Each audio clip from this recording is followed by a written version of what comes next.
Okay sir, திடீர்னு இந்த மாதிரி சம்பவம் நடைபெற்று இருக்கு. உடனடியாக என்ன மாதிரியான ஆய்வுகள் நடக்குது சார்? ஃபர்ஸ்ட் உடனடியாக 7:15 நடந்த உடனே 100க்கு செய்தி வந்த உடனே நம்மளோட காவல்துறை அபிராமரம் போலீஸ் ஸ்டேஷனோட காவல்துறை அதிகாரிகள், அதே மாதிரி நம்மளோட SDRF, NDRF, அது மட்டும் கமாண்டோ, தமிழ்நாடோட கமாண்டோ உடனடியாக வந்து அந்த சம்பவ இடத்தை பார்த்து செக்யூர் பண்ணி, அது மட்டும் இல்லாமல் அந்த 10க்கு 10 அந்த சீலிங் மாதிரி இருக்கிறத விழுந்த இடத்துல இருந்து அந்த 3 பேரை மீட்டு அன்பார்ச்சுனேட்லி அவர்கள் சடலங்காக மீட்கப்பட்டு அனுப்பியிருக்காங்க ஆஸ்பத்திரிக்கு. அது இல்லாமல் இந்த என்டையர் ஏரியாவை செக்யூர் பண்ணியிருக்காங்க. ஃபர்தர் கிரைம் சீன்ல எந்த சேஞ்ச் வராமல் பண்ணியிருக்காங்க. அதே மாதிரி ஜெயகாந்தன் ஐஏஎஸ் எக்ஸைஸ் டிபார்ட்மெண்ட்லேருந்து அவரும் வந்து அந்த ஏரியாவில் இருக்கக்கூடிய ஆய்வுகள் மேற்கொண்டு வராங்க.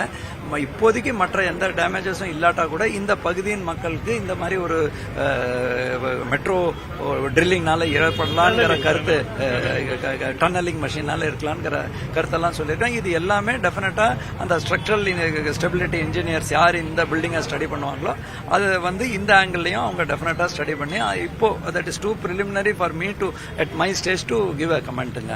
மெட்ரோ அதிகாரிகள்கிட்ட விளக்கம் கேட்டிருக்குமா சார்? அவங்களே வந்திருக்காங்க, இங்கே கூட இருக்காங்க. இந்த இப்ப சம்பவ இடத்திலேயே மெட்ரோ அதிகாரிகளும் நம்மளோட கூட இணைந்த எல்லா அதிகாரிகளும் டீமா தான் இருக்காங்க. அனைத்து துறை அதிகாரிகளும், கார்பரேஷன், மெட்ரோ, காவல்துறை முதல்ல வந்துட்டாங்க. தீயணைப்புத்துறை முழுமையா இருக்காங்க.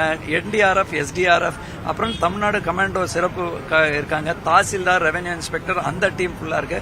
பன்முக டீம்ஸ் இங்க, அதே மாதிரி எக்ஸைஸ் டிபார்ட்மெண்ட் இருக்காங்க இல்லையா, அவங்களோட அதிகாரிகளுக்கு எல்லாரும் தன்னோட இன்புட்ஸ் கொடுப்பாங்க. அதாவது இந்த கன்ஸ்ட்ரக்ஷன்ல ஏதாவது ப்ராப்ளம் இருக்கு? அதாவது நீங்க சீலிங் மட்டும் விழுந்திருக்குன்னு சொல்லியிருந்தீங்க.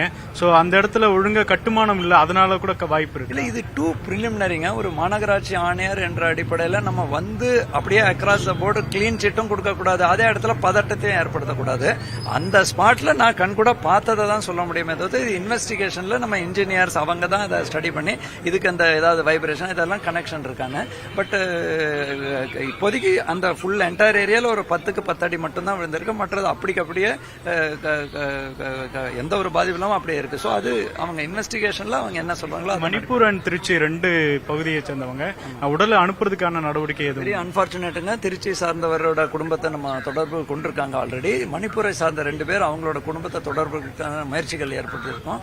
அதற்கு தேவைக்கு ஏற்ப அவங்க எங்க எதிர்பார்க்கிறாங்களோ அதற்கான ஏற்பாடுகள் அரசின் மற்ற துறைகளோடு இணைந்து நடவடிக்கை. உடனடியாக சீல் வைக்கப்பட்டிருக்கு. ஆல்ரெடி சீல் வைக்கிறதுக்கான நடவடிக்கை எல்லாம் அவங்க இருக்காங்க. அதே இடத்துல அப்கோர்ஸ் இன்வெஸ்டிகேட்டிங் பீப்புள் உள்ள போகக்கூடிய கட்டாயம் தானே இருக்கும், அவங்க போறாங்க. பட் மற்றது கம்ப்ளீட்டா ஆக்சஸ் என்ட்ரி எல்லாம் பார் பண்ணிருக்கு. அவங்க எக்ஸைஸ் கமிஷனரே உள்ளதான் இருக்காரு. அருகில் இருக்கக்கூடிய கட்டிடங்களுக்கு ஏதாச்சும் இப்போதைக்கு இன்ஸ்ட்ரக்ஷன் இல்ல, இப்போ அந்த மாதிரி ஒரு ஸ்பெசிபிக்கா நம்ம பேனிக் கிரியேட் பண்ணிட வேண்டாம். பட் அதே இடத்துல அவங்களோட கருத்தை நம்ம வந்து எடுத்துக்கொண்டு அந்த கருத்துக்கள்ல நம்ம வந்து புறம் தள்ளாம அவங்களோட கான்பிடன்ஸும் நமக்கு தேவை இல்லையா. ஸோ டெஃபினட்டா மெட்ரோ ட்ரெயினோட அதிகாரிகளோட இணைந்து அந்த இஷ்யூஸையும் டிஸ்கஸ் பண்ணி தான் ஃபர்தர் நடவடிக்கை. தேங்க்யூ.